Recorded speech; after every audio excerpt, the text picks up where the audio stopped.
Hi, second graders. This is a book that some of the second graders brought to me, so I thought I would read it for you, and this is called Oil Spill by Melvin Berger, illustrated by Paul Morocha.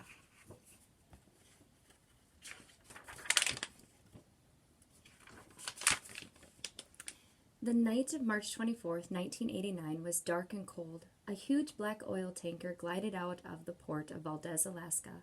Painted on its bow was its name, Exxon Valdez. The Exxon Valdez floated low in the water. About 50 million gallons of crude oil weighted it down. The huge tanker slowly sailed out into Prince William Sound, and then suddenly it happened. Crunch! The ship slammed into the underwater reef. Thick black oil flowed out of the Exxon Valdez's smashed tanks. It poured into the dark water. The Exxon Valdez spilled out 11 million gallons of oil. That much oil could fill over 1,000 big swimming pools. The sticky oil soon covered 11,000 square miles of ocean water. That is an area as big as the state of Maryland.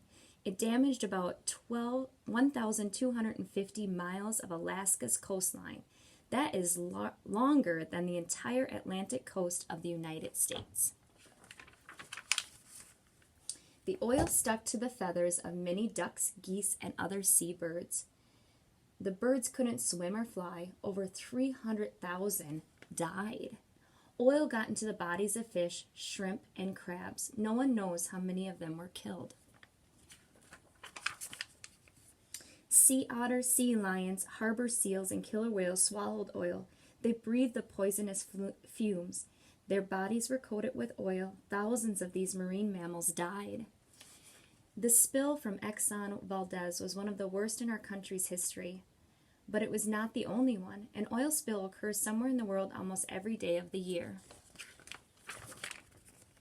Oil spills have many causes. Some are accidents. A tanker like Exxon Valdez runs aground or collides with another ship. Workers make mistakes as a tanker is being loaded or unloaded. An undersea oil well starts to leak. A tank or a pipe breaks at a shore oil terminal. Some oil spills occur on purpose. The tanker captain tells the workers to clean out the tanks. Sometimes they flush the old oil into the sea. So this is what it looks like when a tanker collides with another tanker. This one is undersea oil well starts to leak. And the last one on the page, pipe breaks at shore of oil terminal. The causes of oil spills differ, but the result is the same. The oil spreads out, it floats on top of the water. Experts on oil spills rush to the scene. They start to clean up the mess. Their first job is to stop the oil from spreading. They put a boom around the spill. The boom is like a collar. It keeps the oil in one place. For small spills, the experts may call for a skimmer. There are several kinds of skimmers. One type works like a giant vacuum cleaner. It sucks up the oil from the water. Sometimes the oil the skimmer collects can be used again. So they show here a funnel-shaped head floats just below the surface. Oil flows into it, and here are the floats. Bags filled with soaked up oil are right here on the deck or on the side. And then here's your water. For some small spills, experts place special pads on top of the oil. The pads are like sponges. They soak up the oil, then they have to get rid of the soaked up oil. For larger spills, the experts may set the oil on fire, but the fire sends smoke and gas into the air and leaves ash in the water. Cleanup crews also use chemicals to get rid of large oil spills. People aboard planes or boats spread the chemicals on the oil. Some chemicals break the oil into tiny bits. The tiny bits mix with the water. Other chemicals make the oil come together. The oil forms a layer like a sheet of rubber. One type of skimmer lifts the sheet of oil and oily debris out of the water. Chemicals make the oil less harmful, but they add poisons to the water. You can see. In time, the oil from most spills drifts up onto the shore. Scientists spray the rocks and sand with hot water to wash the oil back into the sea, but the hot spray may also push the oil farther into the rocks and sand. Here, the oil can harm plants and animals that live on the shore. Scientists sometimes add bacteria to the oil along the shore.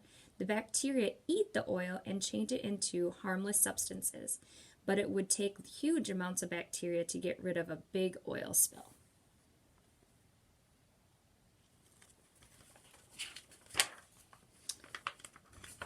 Sometimes the experts decide that no action is the best way to treat an oil spill. The wind and waves mix the oil and water together. It is like mixing oil and vinegar to make salad dressing. In time, much of the oil disappears.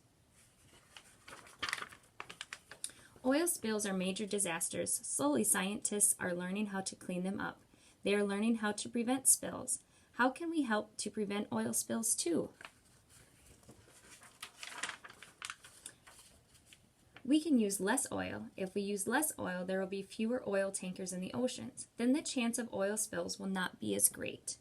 One way to save oil is to use less electricity. Electricity is often produced by burning oil. Less electricity means less oil.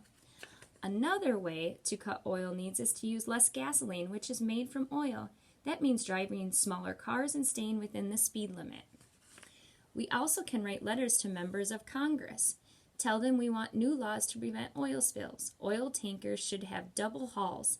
If the outer hull is damaged, the inner one will still hold the oil. Booms, skimmers, chemicals, and bacteria should be kept ready for emergencies all around the world. Oil companies should be helped to find new oil fields in the United States. They should not just depend on oil shipped from abroad. Tankers should have the most modern radar, radio, and other safety systems. This will help to prevent collisions. Experts should teach tanker crews how to handle oil spills. Together, we can make our seas and shorelines clean and beautiful again.